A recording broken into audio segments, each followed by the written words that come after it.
Assalamualaikum warahmatullahi wabarakatuh. Selamat datang teman-teman di channel saya bersama saya Puspa Novitasari dalam mata kuliah Bisnis Internasional. Sebelum kita mulai perkuliahan pada kali ini, teman-teman jangan lupa untuk klik like, subscribe, dan komen sebagai bukti kehadiran.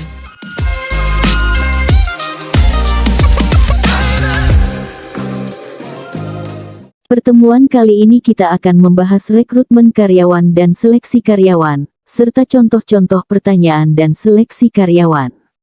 Teman-teman silakan menyimak dan mencatat poin-poin penting dalam pembahasan ini. Kualitas sumber daya manusia suatu organisasi tergantung pada kualitas calon-calon karyawan atau pelamar. Upaya untuk menemukan calon karyawan itu diawali dari rekrutmen, suatu proses untuk menemukan dan menarik pelamar-pelamar yang berkemampuan untuk bekerja pada suatu organisasi. Proses ini dimulai ketika organisasi mencari calon-calon karyawan baru dan berakhir pada saat lamaran kerja diserahkan. Hasil proses rekrutmen adalah sekumpulan pelamar yang kemudian akan diseleksi untuk mendapatkan karyawan-karyawan baru. Sedangkan seleksi adalah proses identifikasi dan pemilihan orang-orang dari sekelompok pelamar yang paling cocok atau yang paling memenuhi syarat untuk menduduki suatu jabatan atau posisi tertentu. Tujuan dari setiap program seleksi adalah untuk mengidentifikasikan para pelamar yang memiliki skor tinggi pada berbagai aspek yang diukur, yang bertujuan untuk menilai pengetahuan, keterampilan, kemampuan, atau karakteristik lain yang penting untuk menjalankan pekerjaan dengan baik. Rekrutmen karyawan diartikan sebagai proses menarik orang-orang atau pelamar yang mempunyai minat dan kualifikasi yang tepat untuk mengisi posisi atau jabatan tertentu, proses mencari dan mendorong calon karyawan untuk melamar pekerjaan dalam organisasi, atau proses yang dilakukan oleh suatu organisasi untuk mendapatkan tambahan karyawan. Selain melakukan rekrutmen, ada beberapa alternatif yang bisa diambil untuk mengisi posisi yang lowong. Namun perlu diperhatikan, masing-masing alternatif untuk mengisi posisi yang lowong memiliki kelebihan dan kekurangan yang perlu dipertimbangkan. 1. Lembur. Menggunakan lembur bisa menjadi solusi sementara untuk mengatasi kekurangan tenaga kerja. Namun, ini dapat meningkatkan biaya tenaga kerja dan risiko kelelahan serta menurunkan produktivitas jangka panjang. 2. Subkontrak pekerjaan. Mengontrak pihak ketiga untuk menyelesaikan pekerjaan tertentu bisa efektif untuk mengisi kekosongan sementara. Namun, perlu memperhatikan kontrak dan kualitas pekerjaan yang dihasilkan oleh subkontraktor. 3. Karyawan sementara atau temporer. Menyewa karyawan sementara dapat memberikan fleksibilitas dalam menangani lonjakan pekerjaan atau proyek tertentu. Namun, perlu diperhatikan bahwa karyawan sementara mungkin membutuhkan waktu untuk beradaptasi dan tidak memiliki loyalitas jangka panjang terhadap perusahaan. 4. Menyewa karyawan. Menyewa karyawan secara langsung dapat menjadi solusi yang stabil dan memberikan keuntungan jangka panjang bagi perusahaan. Namun, proses perekrutan dan pelatihan karyawan baru membutuhkan waktu dan biaya yang signifikan. Proses rekrutmen diawali dari identifikasi lowongan pekerjaan atau menjabarkan deskripsi pekerjaan, kemudian menentukan kualifikasi karyawan atau menyusun spesifikasi pekerjaan, kemudian dilanjutkan dengan menetapkan metode rekrutmen. Metode rekrutmen terbagi atas rekrutmen internal, atau rekrutmen yang berasal dari dalam, dan rekrutmen eksternal, atau rekrutmen yang bersumber dari luar. Metode rekrutmen internal terdiri atas beberapa hal berikut. 1. Job posting. Job posting adalah suatu prosedur untuk memberikan informasi kepada karyawan tentang adanya posisi yang lowong dalam organisasi perusahaan. 2. Job bidding, yaitu teknik mekanisme yang memberikan kesempatan kepada para karyawan yang dipercaya bahwa mereka memiliki kualifikasi yang dibutuhkan untuk melamar posisi yang lowong. 3.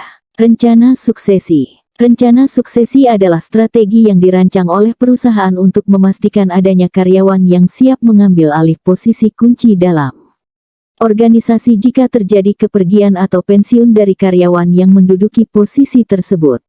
Rencana suksesi membantu perusahaan untuk mengurangi risiko kehilangan keahlian kunci, memastikan kelangsungan operasional, dan mempromosikan mobilitas karir karyawan di dalam organisasi. Metode rekrutmen eksternal terdiri atas beberapa hal berikut. 1. Iklan, surat kabar, televisi, radio, sosial media. Perusahaan mengiklankan posisi yang tersedia melalui berbagai saluran media seperti surat kabar, televisi, radio, atau platform media sosial. Ini membuka kesempatan bagi calon kandidat dari berbagai latar belakang untuk mengetahui dan mengajukan diri untuk posisi yang diiklankan. 2. Agen tenaga kerja pemerintah dan swasta. Agen tenaga kerja pemerintah dan swasta menghubungkan perusahaan dengan calon kandidat yang sesuai dengan kebutuhan mereka. Mereka memiliki basis data yang luas dan dapat membantu perusahaan menemukan calon yang cocok untuk posisi yang diinginkan. 3. Eksekutif search firms headhunters. Perusahaan menggunakan jasa firma pencarian eksekutif atau headhunter untuk mencari kandidat yang berkualifikasi tinggi untuk posisi-posisi senior atau strategis. Headhunter biasanya memiliki jaringan yang luas dan dapat menjangkau calon kandidat yang tidak aktif mencari pekerjaan. 4.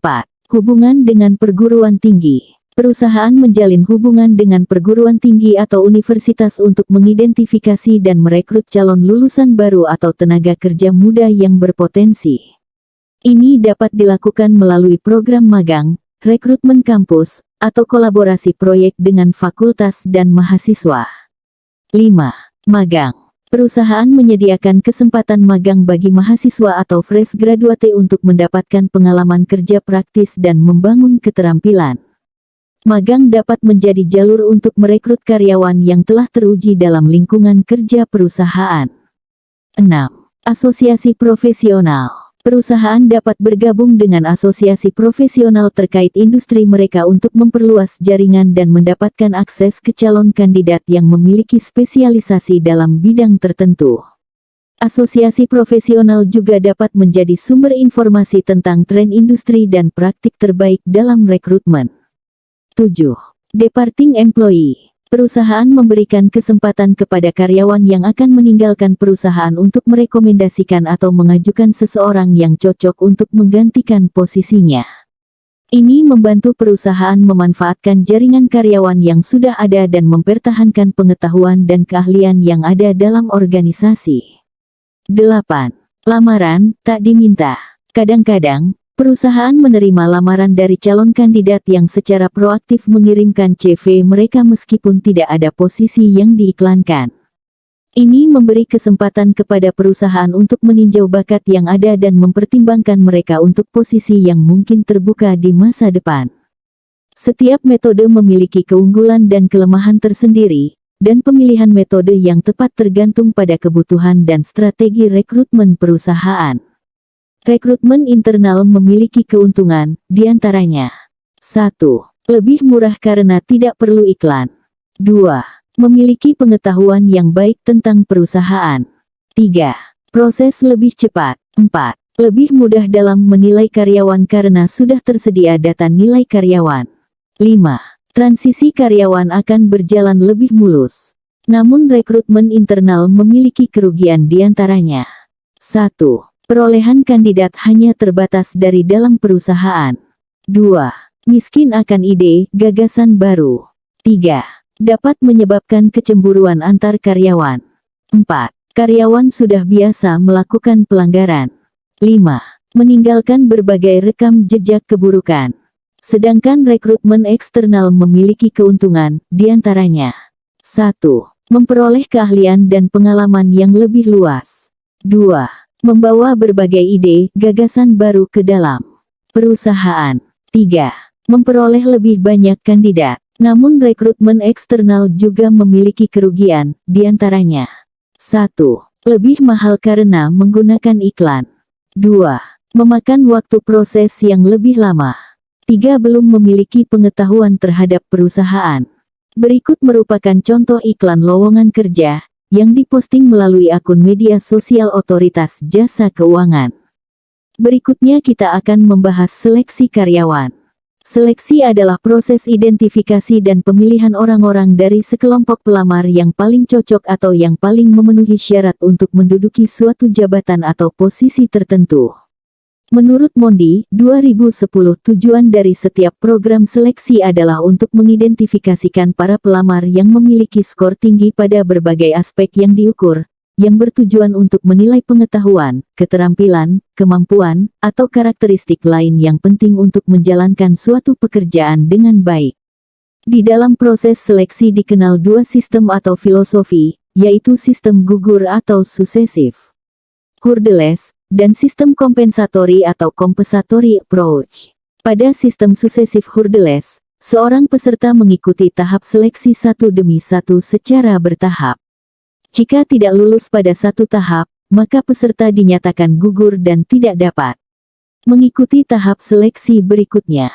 Pada sistem compensatory approach, peserta mengikuti seluruh tahap seleksi atau seluruh tes yang diberikan. Kelulusan peserta ditentukan dengan mengevaluasi nilai atau hasil dari seluruh tahap atau tes itu. Nilai tinggi pada satu tahap atau tes dapat mengkompensasi nilai rendah pada tahap atau tes yang lain. Instrumen seleksi yang baik harus memiliki ciri-ciri sebagai berikut. 1. Standarisasi. Sebuah tes yang baik harus memiliki keseragaman prosedur dan kondisi bagi semua peserta. 2. Objektivitas, untuk setiap jawaban yang sama harus diberikan hasil nilai yang sama. Hasil nilai tes tidak boleh didasarkan atas subjektivitas terhadap aspek-aspek tertentu dari peserta tes. 3. Norma, setiap tes harus memiliki norma, yakni kerangka acuan untuk membandingkan prestasi pelamar. Tanpa norma, hasil seorang peserta tidak dapat diklasifikasikan, apakah nilainya baik atau buruk, apakah ia lulus atau tidak? Apakah nilainya lebih baik atau lebih buruk dibandingkan peserta lain? 4. Reliabilitas, berarti bahwa sebuah alat seleksi, biasanya sebuah tes, memberikan hasil yang konsisten setiap kali seseorang menempuh tes ini. 5. Validitas, berarti bahwa alat seleksi, biasanya sebuah tes, berhubungan secara signifikan dengan prestasi kerja atau dengan kriteria lain yang relevan. Dengan kata lain, sebuah tes dikatakan valid jika ia benar-benar mengukur apa yang ingin diukur. Terdapat beberapa jenis tes seleksi karyawan, yaitu 1.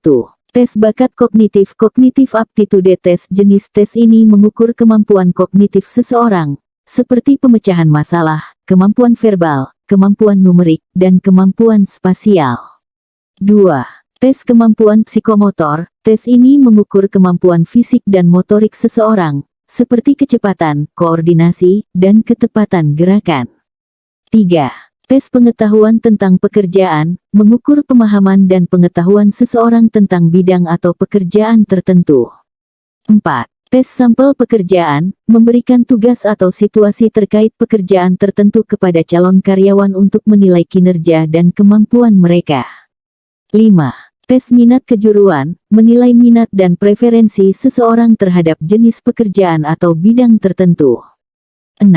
Tes kepribadian. Personality test mengukur karakteristik kepribadian seseorang, seperti tingkat ekstraversi, keterbukaan, kestabilan emosi, dan lain-lain. 7. Tes wawancara pekerjaan. Job interview. Proses interaksi antara pewawancara dan calon karyawan untuk mengevaluasi kualifikasi, pengalaman, kepribadian, dan kemampuan komunikasi. 8. Asteris tes. Kelengkapan formulir lamaran kerja. Menilai sejauh mana calon karyawan memenuhi persyaratan administratif dan kebutuhan formulir lamaran kerja. 9. Tes psikologi. Psychological test. Tes ini dapat mencakup berbagai aspek, seperti kecerdasan emosional, stabilitas mental, respon terhadap stres, dan lain-lain. 10. Tes kesehatan. Health test menilai kondisi fisik dan kesehatan calon karyawan untuk memastikan bahwa mereka mampu menjalankan tugas pekerjaan dengan baik. 11. Tes sikap. Attitude test mengukur sikap dan nilai-nilai seseorang terhadap pekerjaan, lingkungan kerja, atau situasi tertentu. 12. Tes focus group discussion, sebuah metode pengumpulan data yang melibatkan diskusi kelompok kecil tentang topik atau masalah tertentu yang berkaitan dengan pekerjaan atau organisasi. Ini membantu dalam memahami pandangan dan pengalaman berbagai individu dalam kelompok tersebut. Berikut adalah contoh-contoh seleksi yang umum digunakan. Yang pertama adalah seleksi psikotes, yang meliputi tes analogi verbal, tes logika aritmatika, dan tes logika penalaran. Contoh psikotes yang berikutnya adalah Wartek Test. Tes ini bertujuan untuk mengetahui karakter seseorang melalui menggambar. Dalam tes ini, kandidat akan diminta untuk melengkapi 8 kotak yang berisikan guratan, titik, dan lengkungan. Setiap pola memiliki arti yang berbeda, seperti kemampuan menyelesaikan masalah, keuletan, cara beradaptasi, dan kemampuan lain yang nantinya juga mengukur kemampuan analisa kandidat. Psikotes yang berikutnya adalah tes Pauli-Kraplin atau disebut juga dengan tes Koran. Tes ini berisikan angka-angka yang harus dijumlahkan secara vertikal dari 0 hingga 9. Tujuan dari tes ini adalah melihat kecepatan, konsentrasi, ketahanan, dan ketelitian. Selanjutnya adalah tes menggambar manusia. Psikotes gambar ini diberikan untuk mengetahui lebih dalam kepribadian kandidat dari gambar manusia. Jadi, bukan dinilai dari keindahan gambarnya. Berikutnya adalah tes HTP atau House Tree Person. Psikotes satu ini biasanya bersamaan dengan tes gambar manusia. Tes ini adalah jenis psikotes proyektif lainnya yang memintamu menggambar rumah, pohon, dan orang dalam satu kertas yang sama. Tes ini digunakan untuk melihat kepribadian seseorang dan interaksi mereka dengan lingkungannya. Wawancara adalah salah satu teknik yang paling sering digunakan dalam penelitian kualitatif. Wawancara merupakan suatu cara mengumpulkan data dengan bertanya langsung kepada responden tentang masalah yang sedang diteliti. Wawancara dapat dilakukan dengan berbagai macam cara, mulai dari wawancara terstruktur, wawancara tidak terstruktur hingga wawancara semi-terstruktur. Berikut ini penjelasan lengkap tentang jenis-jenis wawancara berdasarkan struktur pertanyaannya. 1. Wawancara terstruktur. Wawancara terstruktur adalah wawancara yang menggunakan pertanyaan-pertanyaan yang sama untuk semua responden. Pertanyaan-pertanyaan tersebut telah disusun sebelumnya dan tidak dapat diubah-ubah saat wawancara berlangsung. Dengan demikian, wawancara terstruktur memungkinkan peneliti untuk mengumpulkan data yang dapat dibandingkan dengan mudah. Namun, kekurangan dari wawancara terstruktur adalah bahwa pertanyaan-pertanyaan yang disusun sebelumnya mungkin tidak sesuai dengan apa yang sebenarnya diinginkan oleh responden, sehingga data yang diperoleh mungkin tidak akurat. 2. Wawancara tidak terstruktur. Wawancara tidak terstruktur adalah wawancara yang tidak menggunakan pertanyaan-pertanyaan yang sama untuk semua responden. Pertanyaan-pertanyaan dapat berubah-ubah sesuai dengan apa yang diinginkan oleh responden. Dengan demikian, wawancara tidak terstruktur memungkinkan peneliti untuk mengumpulkan data yang lebih akurat karena dapat menyesuaikan pertanyaan sesuai dengan apa yang sebenarnya diinginkan oleh responden. Namun, kekurangan dari wawancara tidak terstruktur adalah bahwa data yang diperoleh mungkin sulit dibandingkan dengan data yang diperoleh dari responden lain karena pertanyaan yang diajukan tidak sama. 3.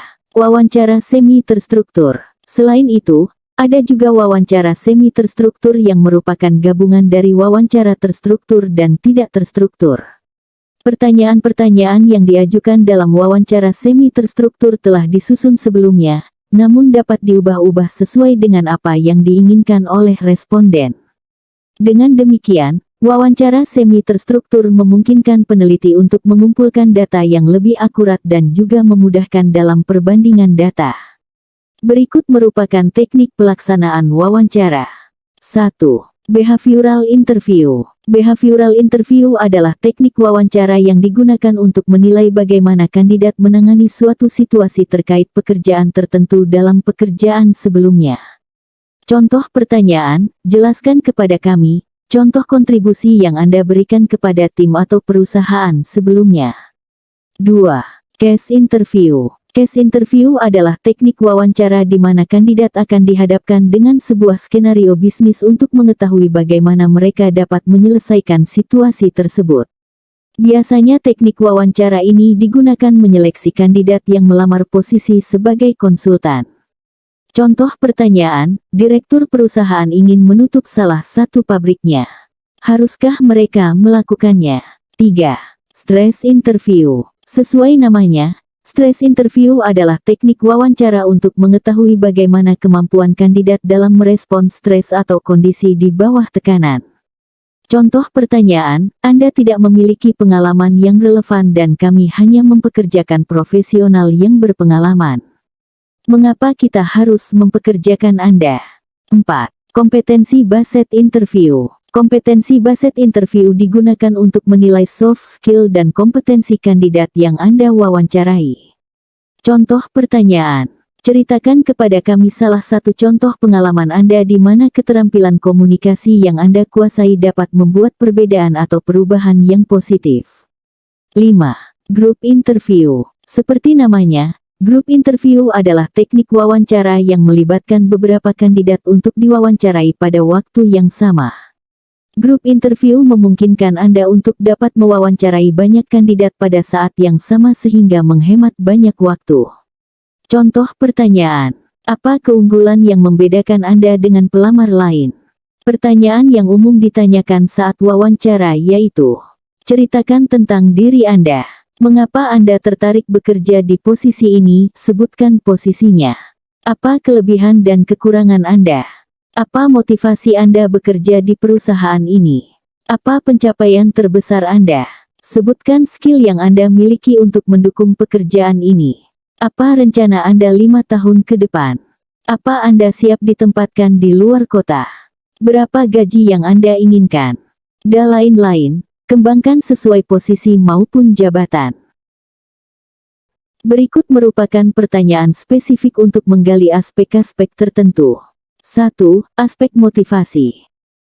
2. Aspek ketahanan terhadap tekanan. 3. Aspek inisiatif. 4. Aspek sikap kerja. 5. Aspek kepercayaan diri. Seleksi berikutnya yaitu FGD. FGD adalah teknik diskusi kelompok mengenai suatu isu spesifik yang sudah ditentukan sebelumnya dan dipimpin oleh moderator. Dalam hal rekrutmen kerja, peneliti biasanya akan mengambil kesimpulan berdasarkan pendapat seputar topik yang dibahas.